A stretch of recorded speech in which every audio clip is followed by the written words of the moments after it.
नमस्कार मित्रांनो, घरोघरी मातीच्या चुली या मालिकेच्या आजच्या भागात आपण पाहणार आहोत.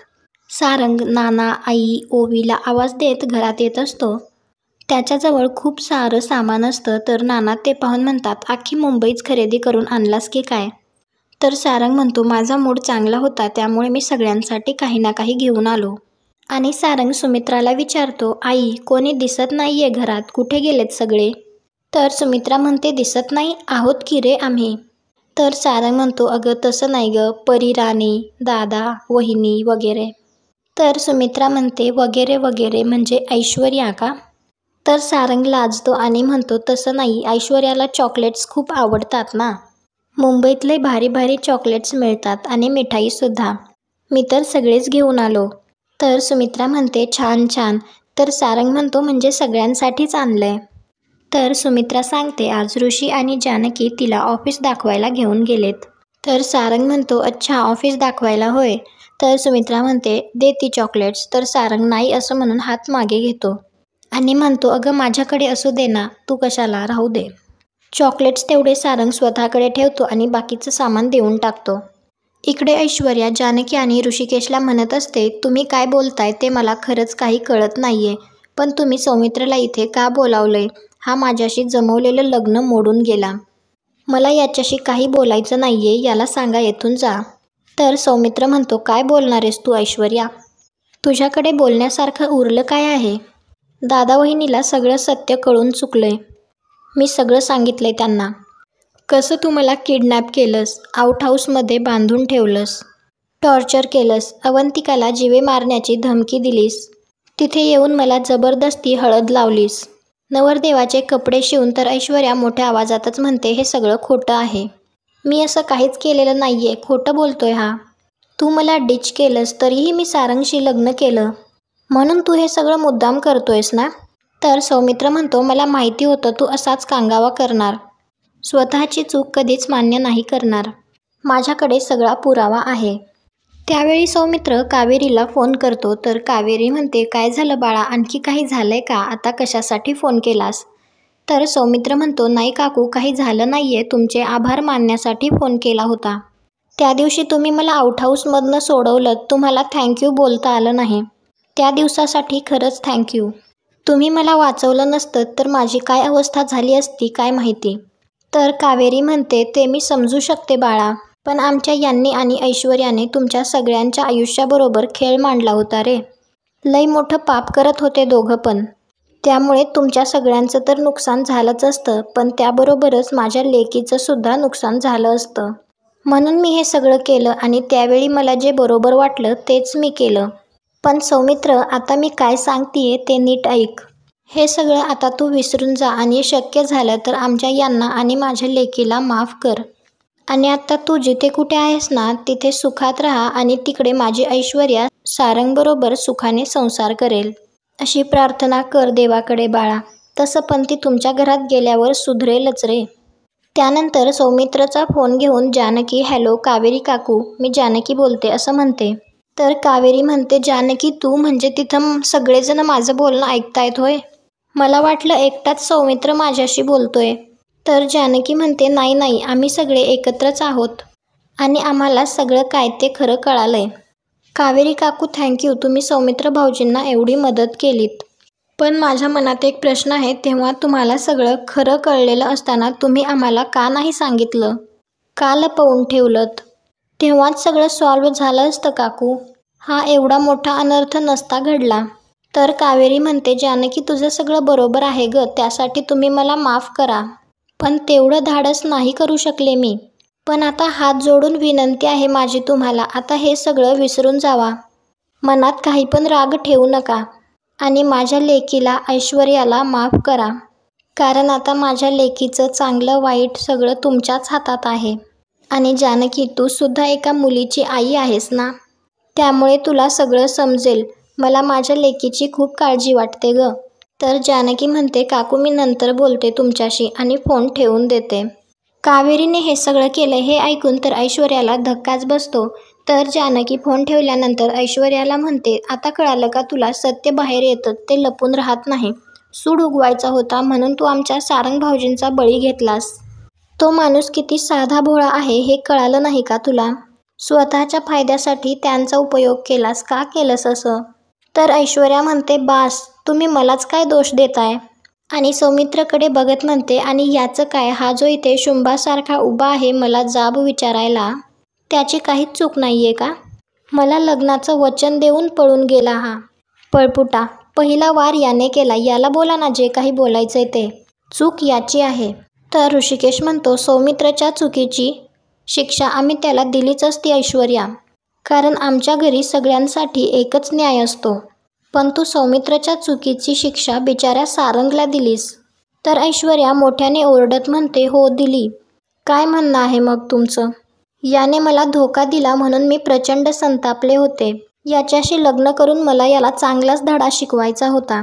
म्हणूनच मी याला डांबून ठेवलं होतं.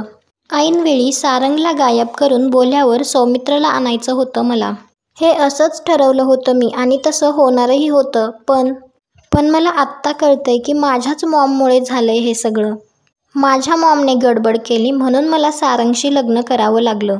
झालं? कळलं का तुम्हाला सगळं? आता काय करणार आहात तुम्ही?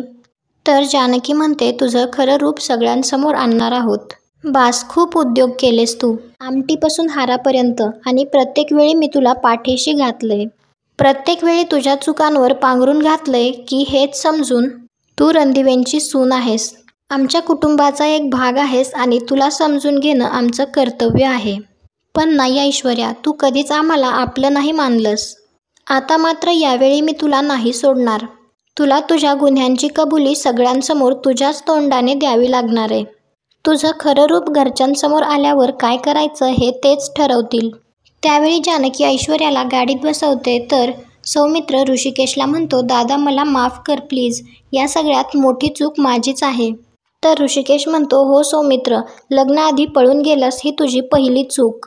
ही चूक माफ पण करता आली असती रे, कारण तू प्रेमासाठी पळून गेला होतास. पण जेव्हा तुझी त्या आउट हाऊसमधून सुटका झाली तेव्हा तू आमच्याकडे येऊन सारंगचं लग्न थांबवायला पाहिजे होतंस. पण तू फेकडासारखा पळून गेलास सौमित्र, आणि याला क्षमा नाहीये. सारंगचं आयुष्य तुला वाचवता आलं असतं सौमित्र. आता हे सत्य त्याला कळल्यावर त्याचं काय होईल याची कल्पना करू शकतोस तू? आणि ऋषिकेश घरी सुमित्रा सारंगला म्हणत असते, थोडा धीर धर, एवढी कसली घाई तुला? येईल ऐश्वर्या एवढ्यात. त्याचवेळी जानकी ऐश्वर्याला ओढत घरी घेऊन येते. तर सुमित्रा विचारते, काय झालं जानकी, तू ऐश्वर्याला असं ओढत का घरी आणलंस? तर सारंग विचारतो, हो वहिनी, काय झालं? तर नाना म्हणतात, काय प्रकार आहे जानकी, बोल ना. तर जानकी म्हणते, नाना आता जे सांगायचंय ते ऐश्वर्याच सांगेल. कसा तिने दगा केलाय आपल्यासोबत. दुसरीकडे सयाजीराव बाळाला सांगत असतो, आमची माणसं घ्या आणि आजच्या आज वसुलीचं काम पूर्ण करा.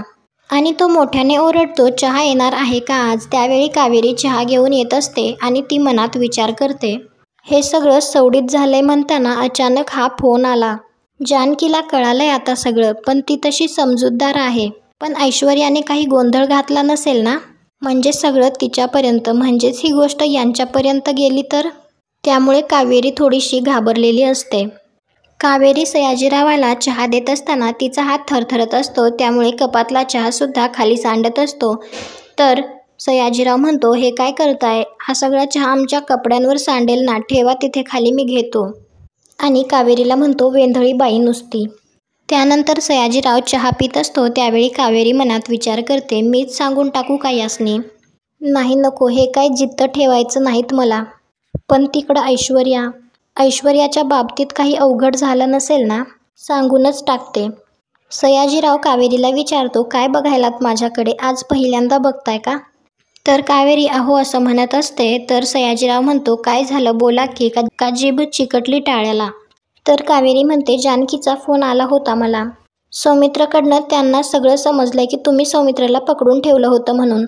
आणि आपल्या ऐश्वर्याला सारंगसोबत नाही तर सौमित्रसोबत लग्न करायचं होतं हे सुद्धा कळालंय त्यांना.